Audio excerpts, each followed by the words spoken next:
जिसको एक भी मुसलमानों ने वोट नहीं दिया। एक काम उनका नहीं करूंगा आने वाले 5 साल में। क्या एक चुने हुए जनप्रतिनिधि को धर्म के आधार पर भेदभाव की बात करनी चाहिए, या फिर क्या ये उन वोटर्स के लिए एक कड़ा संदेश है जो योजनाओं का लाभ तो ले लेते हैं पर वोट नहीं देते। पश्चिम बंगाल से बीजेपी नेता रितेश तिवारी का एक बयान इस वक्त इंटरनेट पर आग की तरह फैल रहा है।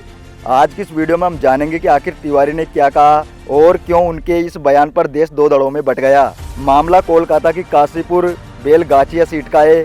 रिपोर्ट्स के मुताबिक जीत दर्ज करने के बाद बीजेपी उम्मीदवार रितेश तिवारी ने एक विवादास्पद बयान दिया। उन्होंने कहा कि जब मुझे मुस्लिमों ने वोट ही नहीं दिया तो मैं उनके लिए काम क्यों करूं। हैरानी की बात यह है कि तिवारी ने इसी बयान में पीएम मोदी का भी जिक्र किया।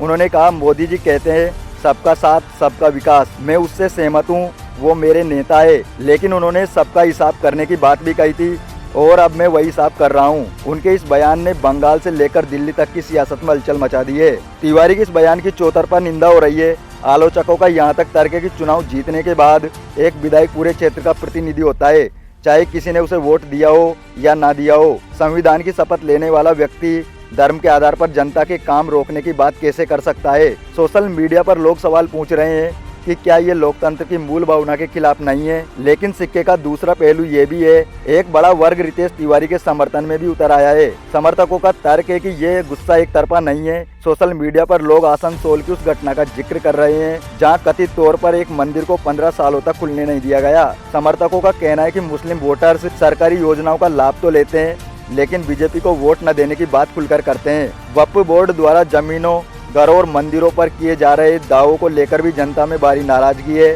समर्थकों का सवाल है कि जब हिंदुओं की बात नहीं सुनी जाती तब ये वर्ग चुप क्यों रहता है।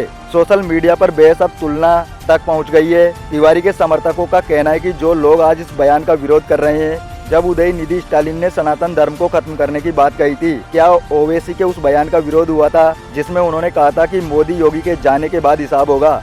आज बांग्लादेश से आने वाली धमकियों और घुसपैठ पर एक खास वर्ग की चुप्पी ऐसे बयानों को जन्म देती है। लोगों का मानना है कि रितेश तिवारी ने केवल वही कहा है जो जमीनी हकीकत है। रितेश तिवारी का ये बयान सही है या गलत, आपको पूरा वो बयान सुनवाते हैं। क्या कुछ कहा रितेश तिवारी ने। 1952 से मतदान आप शुरू हुआ 2026 तक की इस मतदान, लगभग 74 साल के इस मतदान में मैं पहला विधायक हूँ आपके इस क्षेत्र का जिसको एक भी मुसलमानों ने वोट नहीं किया।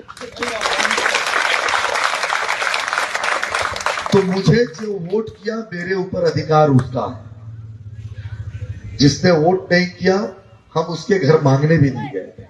और आज बाबा भोलेनाथ को साक्षी मान के कहता हूं, एक काम उनका नहीं करूंगा आने वाले 5 साल में।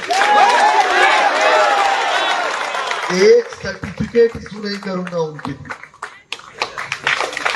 एक सर्टिफिकेट। किसी को, मेरा लाइफ चल रहा है, मुझे कोई फर्क नहीं पड़ता कि कौन क्या सोचेगा और कौन क्या बोलेगा। मोदी जी कहते हैं सबका साथ सबका विकास, मैं मानता हूं उसको क्योंकि मेरे नेता ने कहा, लेकिन साथ में उन्होंने इस चुनाव में एक और शब्द जोड़ के गए, सबका हिसाब होना चाहिए या नहीं होना चाहिए। तो मैं हिसाब करूंगा, लेकिन हिसाब 2021 में तृणमूल कांग्रेस ने जैसा किया था वैसा नहीं करूंगा। मैं लोकतांत्रिक तरीके से करूंगा, बिना किसी को एक थप्पड़ मारे करूंगा, बिना किसी से 1 रुपया लिए। ये एक बड़ी बहस का विषय है। एक तरफ संवैधानिक नैतिकता है तो दूसरी तरफ उन वोटर्स की पीड़ा जो सालों से भेदभाव झेलने का दावा कर रहे हैं।